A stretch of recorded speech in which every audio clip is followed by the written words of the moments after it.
صل على رسوله الكريم أما بعد فأعوذ بالله من الشيطان الرجيم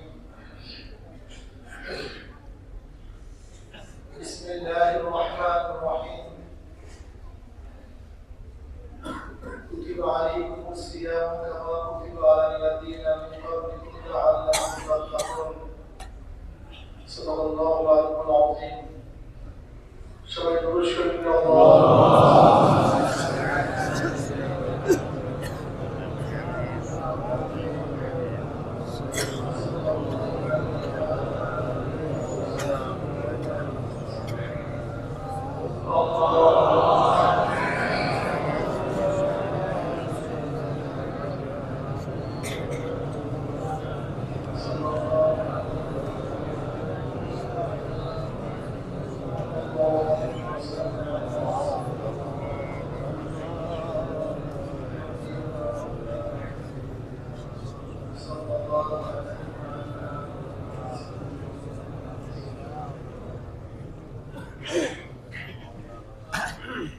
আল্লাহ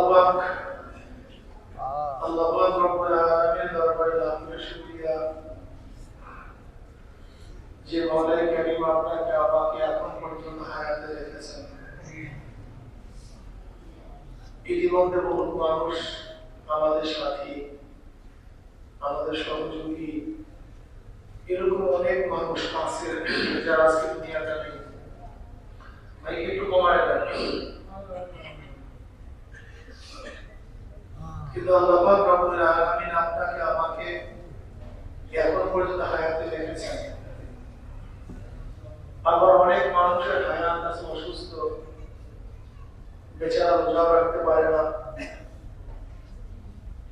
তার বিয়াত আসতেও পারে নাই, কিন্তু আপনাকে আমাকে আল্লাহ সুস্থ রেখেছেন। আবার অনেক মানুষ সুস্থ কিন্তু রোজা রাখার খবর করার তৌফিক হয়নি। সেই শরীর, সেই স্বাস্থ্য, সেই শক্তি, কিন্তু রোজা রাখার খবর করার তৌফিক হয়নি। আল্লাহ পাক আপনাকে আমাকে অনেক দুর্বল শরীরের মানুষ, কিন্তু আপনাদের রোজা রাখার তৌফিক দান করেছেন।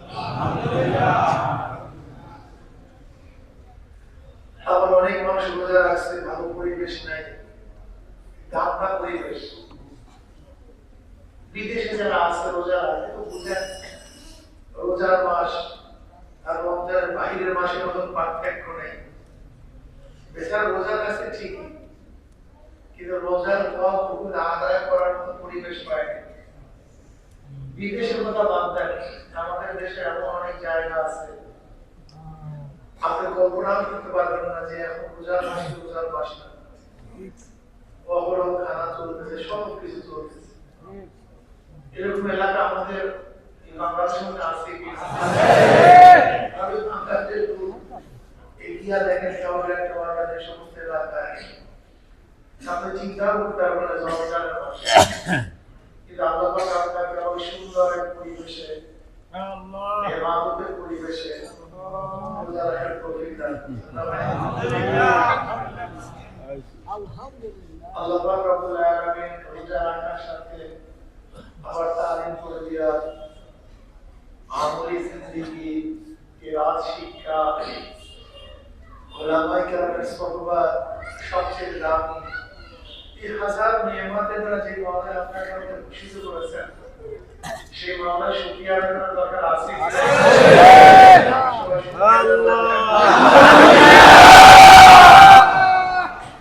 বহুত বড় নিয়ামত দেয়, বহুত বড় নিয়ামত। আসলে নিয়ামত বর্তমানে বোঝা খুবই কঠিন। বর্তমানে নিয়ামত বোঝা খুবই কঠিন। কেমন কঠিন জানেন? আল্লাহ হাজারি রহমাতুল্লাহ এর ঘটনা নিয়ে আসেন। দুই ব্যক্তি মাছ ধরার জন্য গেছে, খুব খেয়াল করে শুনেন। দুই ব্যক্তি মাছ ধরার জন্য গেছে। এক ব্যক্তি বিসমিল্লাহির রহমানির রহিম বলিয়া জাল মারে, জালের মধ্যে কোনো মাছ নেই। আর এক ব্যক্তি বিসমিল্লাহ মুসা, লা এবং মুসা মানে জাল মারে না, মাছ আর মাছ নাই বলিয়া মাছ। কি বুঝেন অবস্থাটা? এক ব্যক্তি কার নামে জাল মানে কিন্তু জালের মধ্যে মাছ নাই। আর এক ব্যক্তি কার নামে জাল মানে লা একটা ভূতের নাম, মূর্তির নাম, মুসা একটা মূর্তির নাম। বিসমিল্লাহ মুসা, আমি শুরু করতেছি লা মুসা নামে। এই অনুসারে জাল মাছ, মাছের কোনো অভাব নেই। ফেরেশতারা আশাকে সুযোগ পাওয়া যে ইমানের অবস্থা খুবই খারাপ হয়ে যাবে। তোমার নামে জাল মানে মাছ নাই, যে নামে জাল মানে মাছের কোনো অভাব নাই। বলে এদের আখিরাতে পরিণতি দেখতে চাও, আখিরাতের অবস্থা দেখতে চাও, দেখে যে ব্যক্তি আল্লাহ মানে জাল মানে সে জান্নাত এবং আনন্দ করতে মধ্যে আর সে নাম মুসলামের জাল মানে জাহান্নামের জমনে জ্বলতেছে। বলেন ইমান রাখা কত কঠিন নয়। আধুনিক ইসলাম আর মদিনার ইসলাম একটা। আধুনিক ইসলাম মদিনার ইসলাম একটা। মদিনার ইসলাম আর ওয়াজ কোরআনী সম্পর্কে সবাই মুসলিম শরীফের রওয়ায়াতের মধ্যে আছে নবী আলাইহিস সালাতু ওয়াস সালাম ওমর ইবনে খাত্তাব রাদিয়াল্লাহু তাআলা এবং আলী মুর্তজা রাদিয়াল্লাহু তাআলা বললেন যে ওয়াজ কোরআনী থেকে তোমরা মাগফিরাতের অর্থাৎ দোয়া করায় নিও মাগফিরাতের জন্য, মাফের জন্য দোয়া করায় নিও। অথচ ওয়াজ কোরআনী রাহমাতুল্লাহ আলাইহি তিনি তাবিঈ সাহাবীও নবী আলাইহিস সালাতু ওয়াস সালাম দেখার সুযোগ পায়নি। কত নাসিম সাহেব সুলতান ঘটনা বয়ান করেছেন, এই মুরুদের সামনে আসলি কেন? এই মুরুদের সামনে বসা, হ্যাঁ আদব থাকতে হবে, আদব থাকতে হবে। মুরুদের সামনে বসা, নাসিম সাহেব সুলতানের মতো সামনে আসছে, কত প্রক্রিয়া আদব বেয়াদবির সীমা থাকে।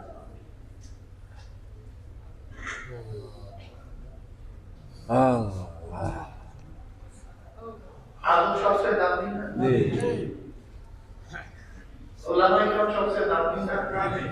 এদের কিন্তু সম্মান নির্ধারিত না হয়, কিসের জন্য প্রক্রিয়া আছে? নাজম শাহ হুজুর যিনি আব্বাসার রহমাতুল্লাহ খলিফা হাফিজ মুরব্বি সম্মাস তাই অনেক প্রক্রিয়া। আল্লাহ আমাদের সবাইকে বল আমিন। আদওয়ালা জিন্দেগি সবচেয়ে দামি, আদওয়ালা জিন্দেগি সবচেয়ে দামি, এসে দামি কোন জিন্দেগি, আদওয়ালা জিন্দেগি সে দামি কোন জিন্দেগি সবচেয়ে দামি। আদবের কারণেই আদম আলাইহিস সালাম নাজাত পেয়েছে, আর বেয়াদবির কারণেই শয়তান মজবুত হয়েছে। ঠিক আদওয়ালা জিন্দেগি নাজাত শুধু কালকে ঘটনা বয়ান করছে যে নবী আলাইহিস সালাতু ওয়াস সালাম আলী রাদিয়াল্লাহু তাআলা ওমর ইবনে খাত্তাব রাদিয়াল্লাহু আনহুকে দেখে বলছেন ওয়াইস কুরআন থেকে উম্মতের জন্য দোয়া করায় নিও, মাগফিরাতের দোয়া করায়। প্রতিবার হজের সময় ওয়াইস কুরআন কি খোঁজ কর, কার সাথে ওয়াইস কুরআন না, ওয়াইস কুরআন আসছে না। ওমর খাত্তাব রাদিয়াল্লাহু তাআলা হজের সময় তিনি আরাফার ময়দানে সমস্ত ইয়ামানবাসীকে ডাকলেন, এই ইয়ামানের লোক যারা আছে সবাই আসো, সবাই বসে, সবাই বসে। ইয়ামানের লোক যারা আছে সবাই কর্ণের যারা আছে তার বাহিরে সবাই বসে, একজন লোক দাঁড়ায় আছে। কারণ এটা ইয়ামান একটা জায়গা, এখন এটা ওমানের মধ্যে চলে আসছে। আমি ওমানে যখন জালানের মধ্যে আছে, ওমান যখন সফরে গেছি তখন রহমাতুল্লাহ মাজার হিসাবে সবাই বলে এইটা কবর, যে ইয়ামানের মধ্যে একসময় ছিল, এখন ওমানের মধ্যে চলে আসছে, বিশাল একটা অংশ ওমান নিয়ে নিয়েছে। সেই করণ জায়গাটা এখন ওমানের মধ্যে, জালানের মধ্যে, প্রায় মাসকাত থেকে 1000 কিলোমিটার দূরে, সাগরের পার। কর্মের যারা আছে সে দাঁড়া একজন দাঁড়া আছে সবাই বসে বন্ধু বয়স কে ছিল তো সে আমার স্বাস্থ্য করে সে আমার স্বাস্থ্য করে ওই সে কৃষ্ণ তো মাজদুর কি এক মাজদুর সে তো দুনিয়া দেখবে সে মানুষের সাথে খোলামেলা আলোচনা কত নাম দাম ডাক দুটোর মধ্যে শোনে সে তো মাজদুর কি বল পাগল পাগল ভাই আধুনিক ইসলামের সাথে মদিনার ইসলাম মিলবে না এই আমি বললাম আধুনিক ইসলাম এক জিনিস মদিনার ইসলাম মিলবে ঠিক জানি না আধুনিক ইসলাম পরাজিত হয় না মদিনার ইসলাম পরাজিত হয় বাহ্যিক দৃষ্টিতে মনে হয় তো আধুনিক ইসলাম বিজয় হয় আর মদিনার ইসলাম পরাজিত হয় আসলে কি না এটাই কি মদিনার ইসলাম একদিন থাকবে এইটি বাস্তব এইটি কি এইটি বাস্তব এর বাইরে যাওয়ার কোন সুযোগ একদিন মদিনার ইসলাম থাকবে না এমনকি না থাকতে গোটা দুনিয়ার মধ্যে আল্লাহকে আল্লাহ এই গোটা দুনিয়ার মধ্যে আল্লাহকে আল্লাহ একটা সিরিয়াল থাকবে একজন গোটা দুনিয়াতে তখন কি হয়ে যাবে কিয়ামত হয়ে যাবে কাজে মদিনার ইসলাম থাকবে না আস্তে আস্তে বিদায় হয়ে যাবে এরকম থাকবে এই বস্তু তো সেটা মাপজুক ডিজাইনের লোক মাপজুক ধরনের লোক বলে কই সে কলমই তো আলাদা ময়দানে দিয়া দেয় সে চলে গেছে ওমর বিন খাত্তাব রাদিয়াল্লাহু তাআলা আলী রাদিয়াল্লাহু উভয় গেলেন তার কাছে গিয়ে খুব চল নামাজে দাঁড়ান নামাজের সালাম ফিরাবার পরে তাকে কাজ শুনিয়ে আব্দুল্লাহ আল্লাহ বন্দা তোমরা সবাই তোমার অরিজিনাল কি না তুমি জন্ম হওয়ার পরে বাপ মা কি নাম রাখছে আপনারা কিসের জন্য আসছেন কি করতেছেন কেন আসছেন মানে তার পরিচয় সে দিতে চায় চল বলো আলিকে বলো জানো তোমার সামনে কি আছে কি জানো ওমর বিন খাত্তাব রাদিয়াল্লাহু তাআলা তিনি খলিফাতুল মুসলিমিন আমি আলী নবী আলাইহিস সালাম ওয়াস জামাতা নবী আলাইহিস সালাম তোমার কাছে পাঠিয়েছে আমাদেরকে কেমন পরিচয় কোন একটা কালাম ওয়াইস আমি ওয়াইস আমি সেই ওয়াইস কারণ উম্মতের জন্য তোমাকে দোয়া করতে হবে ওটা উম্মতের জন্য দোয়া করতে হবে আপনাদের দোয়া করতে হবে আল্লাহ দেখেন ওয়াইস কুরিনি রাহমাতুল্লাহ আলাইহি এখন বর্তমান যুগে যদি থাকতো এই মন্ত্রিসে থাকতো আমরা কি গুরুত্ব দিতে বলেন এইটা মদিনার ইসলাম এটা কি ইসলাম মদিনার ইসলাম মদিনার ইসলাম আমার বাবারা আমার বন্ধুরা আমাদের দুনিয়ার বিজয় বিজয় লা খায়রা লা আয়েশা ইন্না আয়েশা রাসূলুল্লাহ আল্লাহুম্মা ফিলামসাত ওয়াল মুআসির এই দুনিয়ার আয়েশ দুনিয়ার জিন্দেগি দুনিয়ার চাকচিক্য এটি কিন্তু আমাদের জিন্দেগি না আমাদের মূল জিন্দেগি না আমাদের মূল জিন্দেগি এই জন্য ইসলামের খুবই কঠিন ব্যাপার খুবই কঠিন এর জন্য আমি আমাদের ভাইদেরকে বলবো খবরদার যত বড় বালা মুসিবত আসুক না কেন যত কিছুই আসুক না কেন হকেতে বিচ্ছিন্ন হওয়া যায় বিচ্ছিন্ন হওয়া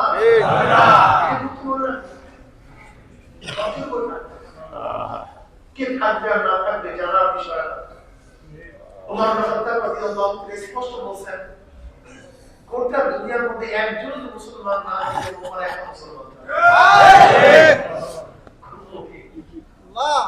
গোটা দুনিয়ার মধ্যে একজন মুসলমান না থাকায় ওমর একা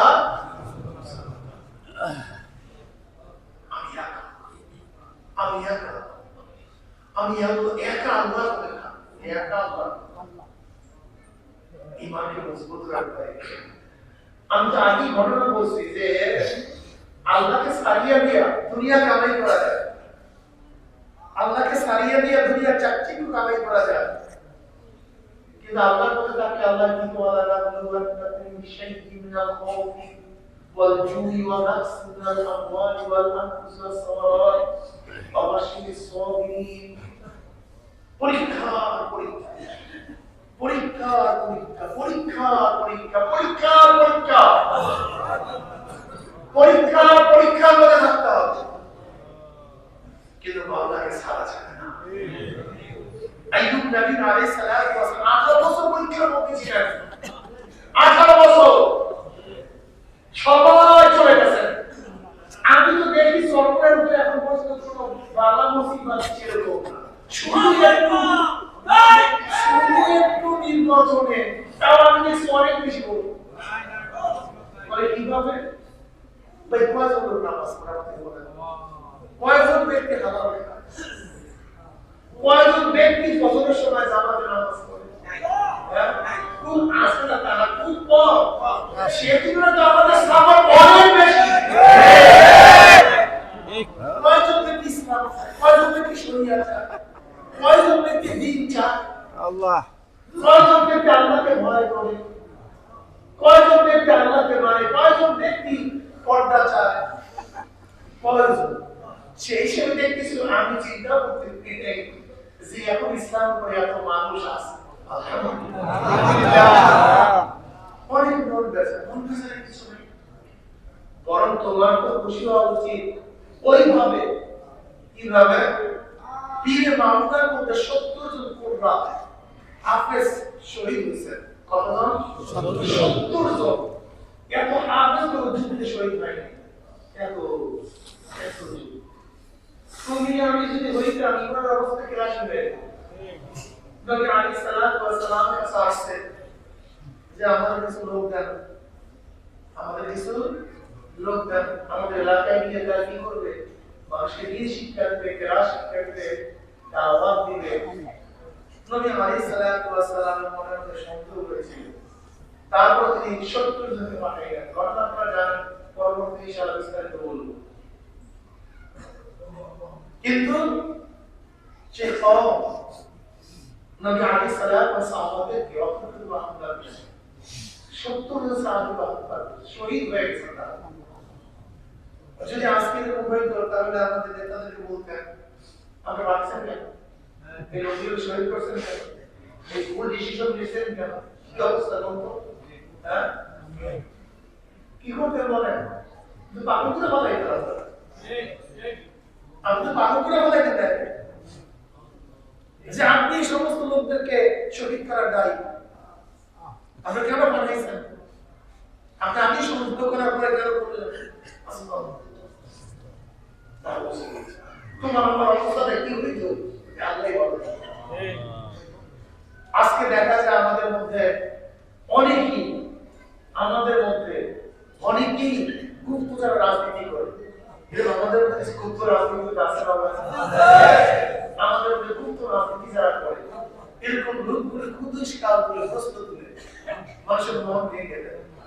তাই বীরে মামুনের ঘটনায় যেরকম মুনাফিকরা মানুষের মন ইমান আল্লাহর মন ভাঙার চেষ্টা করে, কিন্তু ইমান আল্লাহর কোনো মন ভাঙার কিছু তারা তো তাকেও করেছে। 70 জন সাহাবী ছিল, 70 সব হাফেজ কোরআন, 70 জন শহীদ হয়ে গেছে। কিন্তু শহীদ হওয়ার সময় তাদের অবস্থাটা কি ছিল? যখন তীরের আঘাতে, বর্ষার আঘাতে ফুল কিমের রক্ত বের উঠেছিল, তখন তার জীবন ফুস্ত রব্বির কাজ, ফুস্ত রব্বির কাজ, রব্বির কাবার কসম আমি সফল হয়ে গেছি, রব্বির কাবার কসম আমি সফল হয়ে গেছি, কামিয়াব হয়ে গেছি। যে ব্যক্তি যে বেঈমান আঘাত করছে সে প্রশ্ন করতেছে আর ভাই এটা কেমন সফলতা? এই ব্যক্তি মারা যাইতেছে, রক্ত বের হইতেছে, দুনিয়া থেকে বিদায় হইতেছে, অথচ বলতে খুব রব্বুল কাবা রব্বুল কাবার কসম আমি সফল হয়ে গেছি। তখন কি বলছে যে আমাদের দুনিয়ার সফলতা না, আমাদের আখিরাতের সফলতা বড় সফলতা। আমাদের দুনিয়ার কামিয়াবি বড় কামিয়াবি না, আমাদের আখিরাতের কামিয়াবি সবচেয়ে বড় কামিয়াবি। প্রিয় ভাইরা আমার, দ্বীনের উপর মজবুত থাকবেন, দ্বীনের উপর মজবুত থাকবেন। খবরদার খবরদার, দ্বীন থেকে কোনো অবস্থাতে বিচ্যুত হওয়া যাবে না। এটা প্রথম না, দুনিয়ার কামিয়াবি বড় কামিয়াবি না। লা আয়েশা ইল্লা আয়েশা রাকিরা আল্লাহুম্মা ইগফির আবসারা। দুনিয়ার কামিয়াবি কামিয়াবি না, মাওলা তুমি আনসার মহাজকে মাফ করে দাও, ক্ষমা করে দাও। আমাদের কামিয়াবি ক্ষমা করতে, আমাদের কামিয়াবি কিসের মধ্যে হবে? যে আমাদের মাফ করিয়া দেয় আমাদের কামিয়াবি, আর আমাদের মাফ না করেন আমরা কামিয়াব হতে পারবো। ফকিহ আবু নাইস সামারকান্দি রাহমাতুল্লাহ আলাইহি একটা ঘটনা নিয়ে আসছেন। তিনি বলেন, আমি বাজারে গেলাম, লোক আনার জন্য, একজন ব্যক্তি আনার জন্য, ডেলি কাজ করব। সে লোক আনার জন্য গেল। আমি গিয়ে দেখলাম একটা যুবক খুবই সুন্দর, টুকি আর একটা কাঁচি নিয়ে বসা। আমি তাকে বললাম, তুমি কি ডেলি কাজ করবা? হ্যাঁ। কলে কত তোমার মূল্য কত? এক দেড়হাম এক দানে। চলো এক দেড়হাম এক দানে, চলো তোমার কাজ। বলেন, যুবক একাই তিনজনের কাজ করছে, একা তিনজনের কাজ করছে, এত বেশি কাজ করছে। আমি তাকে বিকালবেলা এক দেড়হাম এক দানে দিয়ে দিলাম, সে চলে গেছে। পরের দিন আমার কাজের লোকের প্রয়োজন। আমি ওই যুবকের চিন্তা করছি, ওই যুবকের ভালো হয়, ওই যুবকের কি হয়, সে একাই তিনজনের কাজ করে। আমি তাকে পূজার জন্য গেলাম, কিন্তু লোকেরা বলছে না, সে সপ্তাহে একদিন কাজ করে, 2 দিন না, সপ্তাহে অমুক দিন কাজ করে, বাইরে কাজ করে। আমি সেই দিন অপেক্ষায় রইলাম, সেই দিন আসছে। আমি গেলাম, গিয়ে দেখলাম সে আছে। আমি তাকে দেখলাম, তুমি কাজ করবা? হ্যাঁ কাজ করবো। মজুরি কি? এক দেড়হাম একটা নেই। মাশাআল্লাহ, চলো। আজকেও যুবক সে আগের মতো একজন তিনজনের কাজ করছে।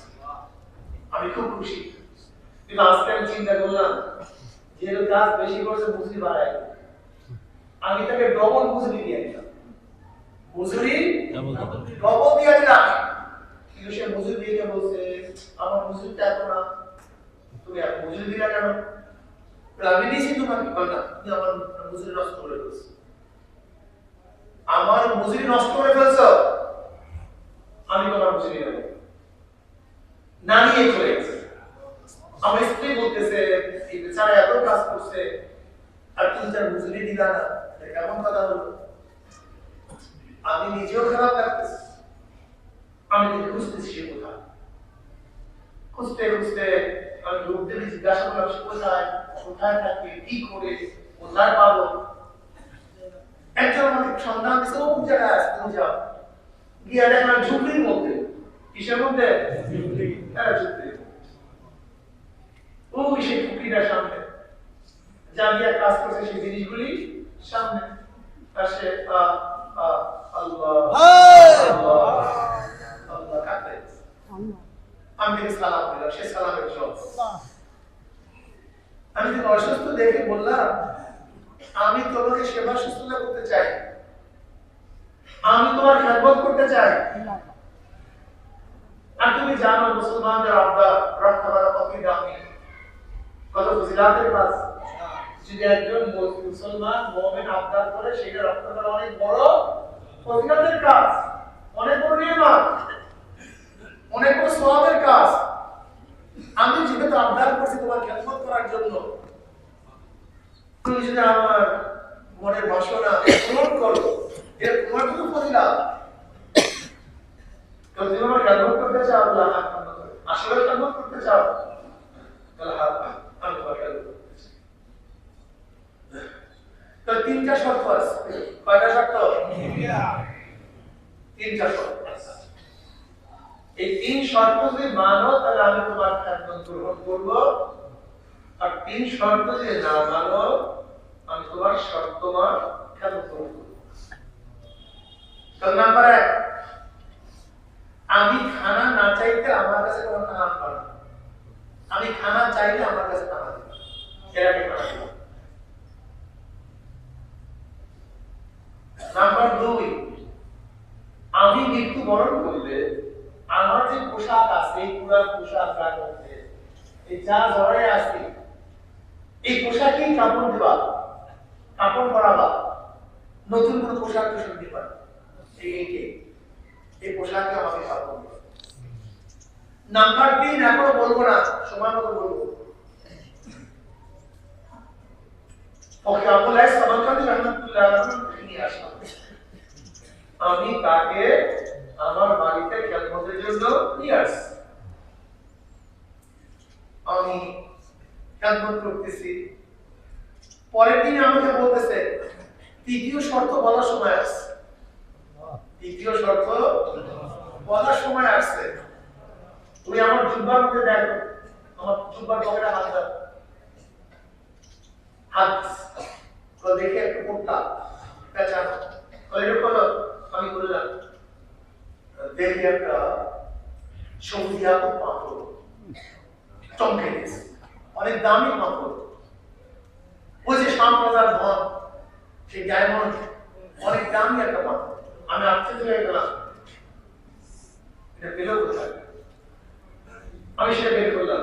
এবার সেই যুবক বলতেছে, শোনো, আমি মারা যাওয়ার পরে, আমাকে দাফন করার পরে বাদশাহ হারুন রশিদ বাদশাহর কাছে গিয়ে এই পাথরটা দিবা আর বলবা এই পাথরের মালিক আপনাকে নসিহত করছে, আপনি যেন এই উদাসীন অবস্থায় কবরে না আসেন, এই উদাসীন অবস্থায় মৃত্যুবরণ না করেন, তাহলে লাঞ্ছিত হবে, অপমানিত হবে। এই নসিহত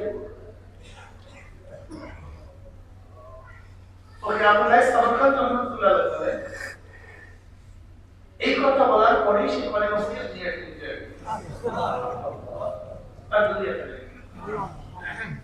আমি তাকে কাপড় পরাইলাম। আব্দুল্লাহ ইবনে মুবারক রাহমাতুল্লাহ আলাইহি যে গোরস্থানে,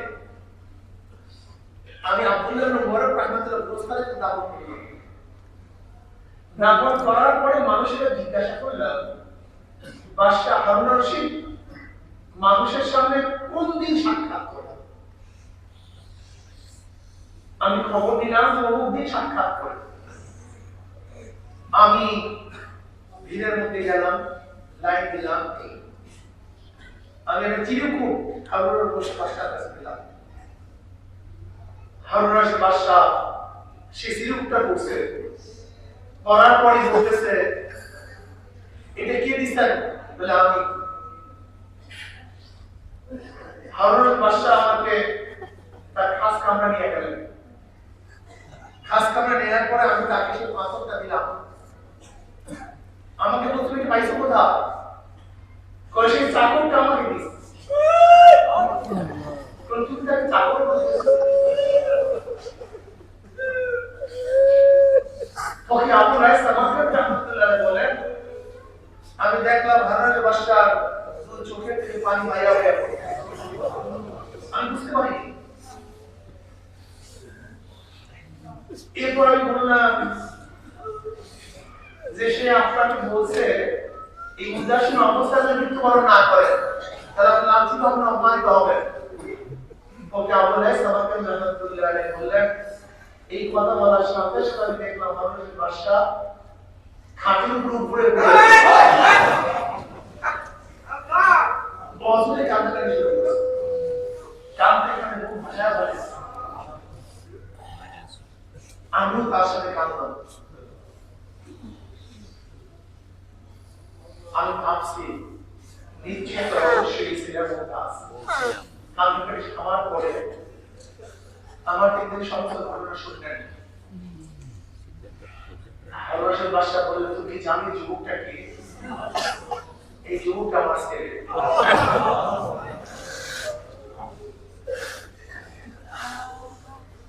আমার বাবা জুবাইদার সাথে বিবাহের আগে আমি ওর মার সাথে বিবাহ বন্ধন আবদ্ধ হয়েছিলাম। ওর মাকে পছন্দ করতাম, ওর মাকে গ্রহণ করলাম। কিন্তু হারুনের বাদশা আমার হারুনের বাদশা বলে আমার বাবা সে জুবাইদাকে আমার জন্য ঠিক করছে। আমি জানি আমার বিবাহকে সে মানবে না। আমি আমার পুত্র স্ত্রীকে বললাম যে দেখো এখন আপু বাদশা, তিনি ইন্তেকালের পরে বাদশা হল, তুমি একটু অপেক্ষা করো, আমি যখন বাদশা হব আমি তখন নিয়ে আসবো। আমার প্রথম স্ত্রীর ঘরে সন্তান জন্ম হয়, আমি তাদের অনেক মাল দিলাম, এই সবজি এত পাথরটা দিয়েছিলাম, কিন্তু ওরা অভিমানে কোথায় চলে গেছে জানতাম না। আমি বহু খোঁজা খুঁজছি, কেউ আমি পাইনি। কিন্তু সেই ছেলে যে জীবিত আছে আমি জানতাম না। বলো তুমি সে কোথায়, কোন জায়গায় তাকে দাপন করছে? কোন অমুক জায়গায় দাপন করছে। সন্ধ্যা হওয়ার পরে আমি তার কবর জিয়ারত করার জন্য যাব। সামারকুদ্দিন রহমতুল্লাহ বলেন আমি তাকে নিয়ে আসলাম, কবরের সামনে দাঁড়ায় সারা রাত কাঁদছে। সবে সাথে কবর পরে তিনি আবার চলে গেলেন। তিনি বললেন যেহেতু তুমি আমার ছেলেকে দাফন কাফন করছো, আমার উপর হক এর কিছু সাজা দেয়া, প্রতিদান দেয়া, তুমি প্রতি মাসে 10,000 দিরহাম বাইতুল মাল থেকে নিবা। এটা তোমার জন্য ধার্য, তোমার পরবর্তী বংশের জন্য ধার্য। সামারকান্দ রহমতুল্লাহ বলেন আমি আর টাকা মানলাম না, আর আমি কোনোদিন চাইও নাই, টাকা আমার জন্য চাই। দেখেন বাদশার ছেলে কিন্তু মাওলার পাগল। এই যে আমাদের কামিয়াবি, এই যে আমাদের কামিয়াবি কে বুঝবে বলেন যে কামিয়াবি? এই বর্তমান যুগে কামিয়াবি কে বুঝবে? কে বুঝবে এই কামিয়াবি? এই কামিয়াবি বোঝা তো খুবই কঠিন, অনেক কঠিন মাসালা। এর জন্য আমি যারা বন্ধু মুসলমান মোতাকি বর্তমান যুগে কামিয়াবি বোঝা খুবই কঠিন, অনেক কঠিন। ইসলামের ফাঁকা নবী আলাইহিস সালাম কি বলেছেন? জ্বলন্ত আগুনের কয়লা হাতের মধ্যে রাখা যে পরিমাণের কঠিন, আপনি বুঝলেন কঠিনটা কেমন? একটা জ্বলন্ত আগুনের কয়লা হাতের মধ্যে, এটা সহজ? নবী আলাইহিস সালাম বলেছেন জ্বলন্ত আগুনের কয়লা হাতের মধ্যে রাখা যত কঠিন, দ্বীনের উপর ইসলাম ও ঈমানের উপর থাকা তার অনেক বেশি কঠিন হবে। ভাইও ঈমানের ফসল করে হকের উপরে থাকে, হকের উপরে থাকতে হবে। আর জীবন আল্লাহ হকের উপর দুনিয়া এই চাকচিক্য ক্ষমতা কিচ্ছু নাই। এই ক্ষমতার বাংলা আপনারা রাখতে চলেছে। জাহাঙ্গীর সাহেব যিনি স্বরাষ্ট্র উপদেষ্টা ছিলেন, তিনি নিজে আলোচনা করছেন, আপনারা শুনছেন আমার ক্ষমতা যাওয়ার আগের দিন আমার গান গান আমাকে বললো যে স্যার আপনি যখন বিদায় দিয়ে দেন আরেকজন মন্ত্রী গান মানতে পারেন। আমার ড্রাইভার বলতেছে স্যার যদি আমাকে বিদায় দিয়ে দেন আমি আরেকজন মন্ত্রী ড্রাইভার হতে পারবো। তুমিও সরকারি গাড়িও নাই, গান গানও নাই, ড্রাইভার নাই, আপনি জিজ্ঞেস করতে ইউনুস সাহেব দেখছেন যিনি তত্ত্বাবধায়ক সরকারের প্রধান ছিলেন, গত পরশু তিনি মনে হয় বিদেশে চলে গেছেন, নিজের ব্যাগটা নিজে নিয়ে গেছেন। এই ব্যাগটা বানানোটা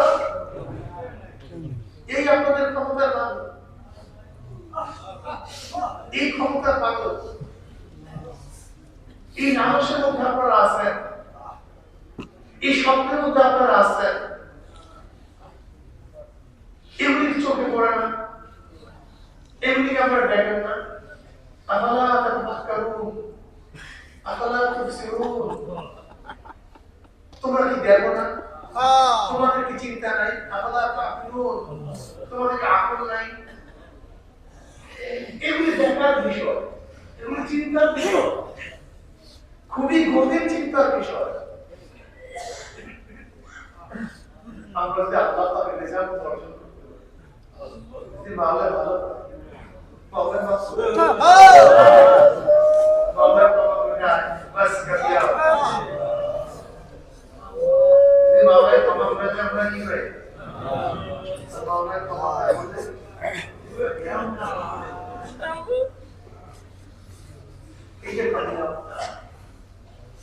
कामयाबी दुनिया जीवन कामयाबी कामयाबी आखिर सफलता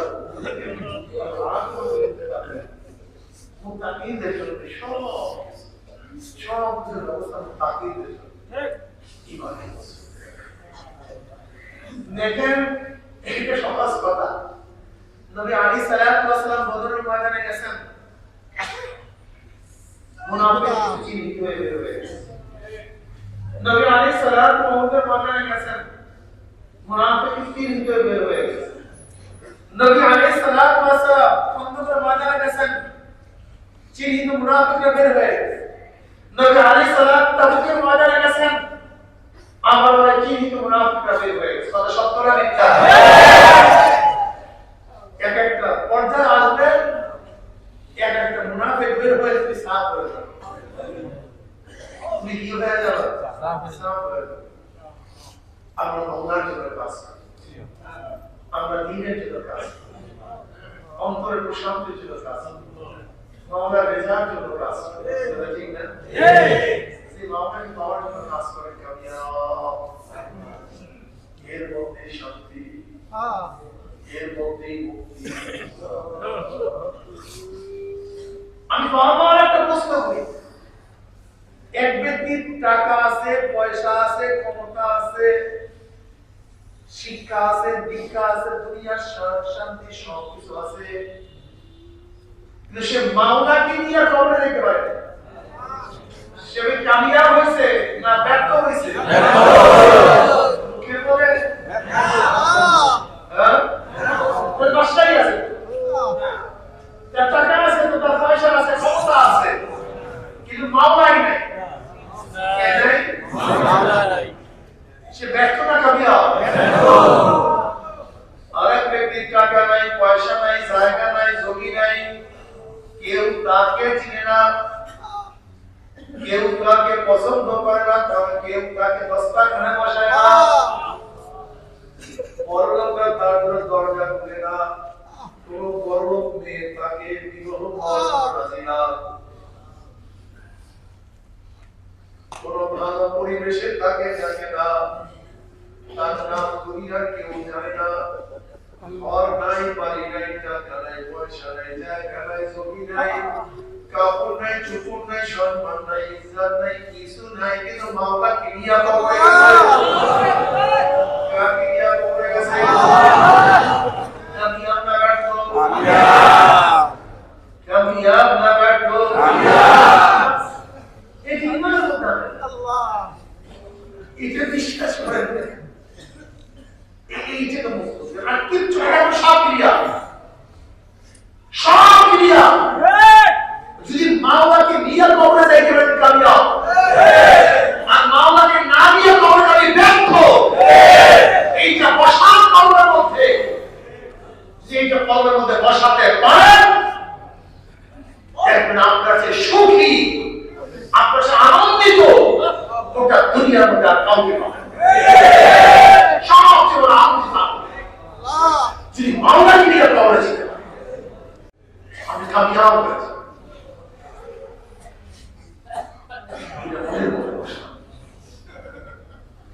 বেলালে হাবশী রাদিয়াল্লাহু তাআলা কামিয়াব হয়ে গেছেন, সুহাইব কামিয়াব হয়ে গেছেন, শুআয়ব কামিয়াব হয়ে গেছেন।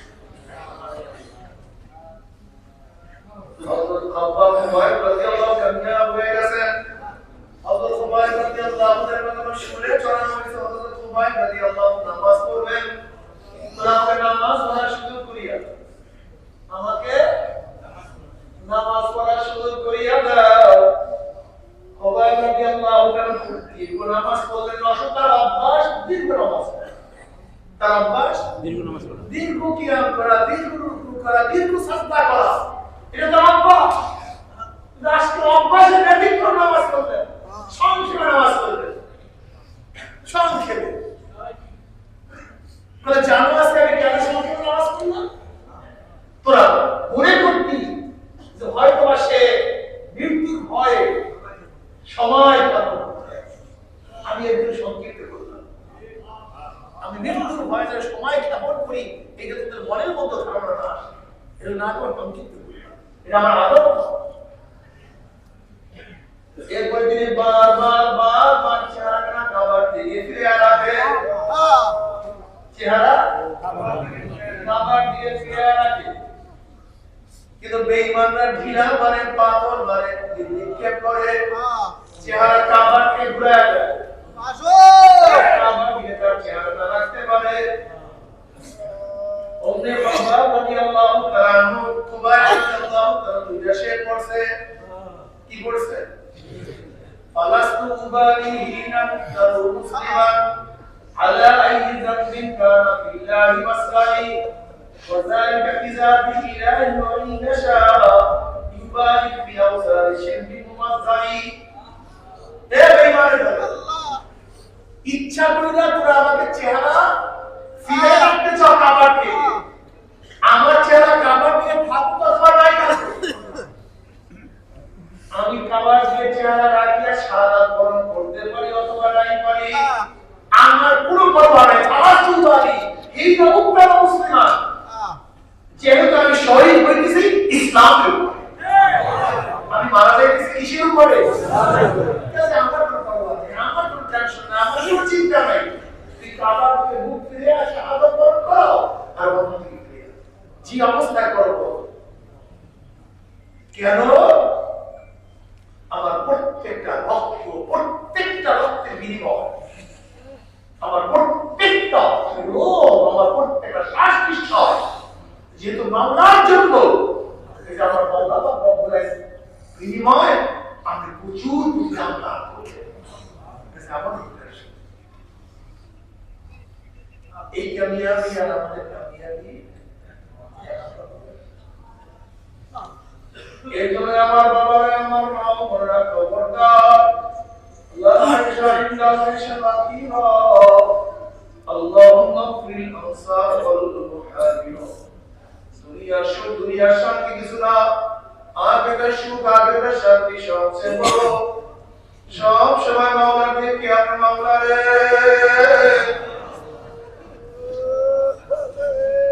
তোমাকে নিয়ে কবরে যাইতে পারি,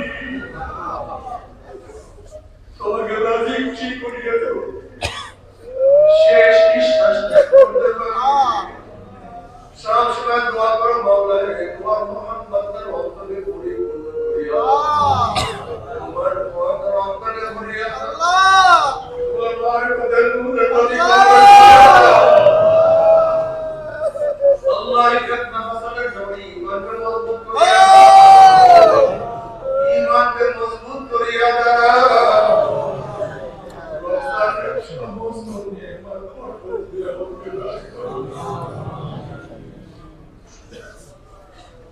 বেশি বেশি তোমার মধ্যে মগ্ন থাকিয়া, একে তোমার মগ্ন থাকিয়া তুই চোখের পানি ফলাইয়া তাই কলকের মাওলাকে ফিরাইয়া রাখিয়া মাওলাকে আল্লাহ তুমি আর বলবে তুমি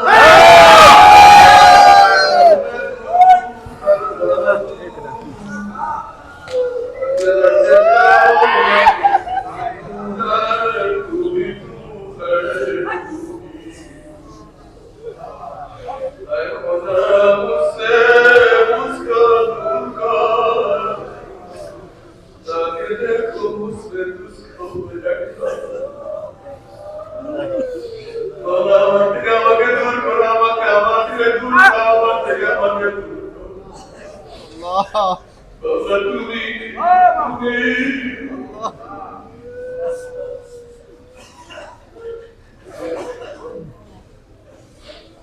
ইমানকে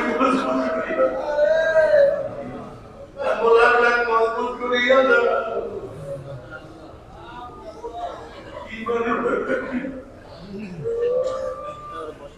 আমার জন্য দোয়া চাই, আমি তোমাদের সময় সবাইকে পাস করে দেওয়ার পর আল্লাহুম্মা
وسلام على المرسلين